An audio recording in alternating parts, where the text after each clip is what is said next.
नमस्कार सांग माने मु जमुना हैप्पी कार्तिक पूर्णिमा आज यही पवित्र दिन में समस्त मोर अनेक शुभेच्छा और अभिनंदन। प्रभु श्री जगन्नाथ कृपा समस्त जीवन आलोक शांति और समृद्धि आसु दीप जल भक्ति भाव यही दिन टी उपादान करंतु।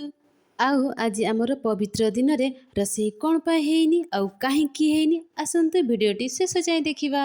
फाइनाली मो जा आसिकी पहुँची जाइछन्ती आउ कौन नहीं आसछन्ती आउ कहीं आसछन्ती से कथाटा मु परे कहबी आपण माननकु। दुई जन बाहर गपिते लागि जाइथिलो आ वर्षा कहला भाउज भीतर को आसीबनी कि हम कहला हलो हलो आमे जाउछु भीतर को आसिला परे मु बैग खोलिकी देखिला बेलको आम मानक पई प्रसाद नेकी आसीथिले।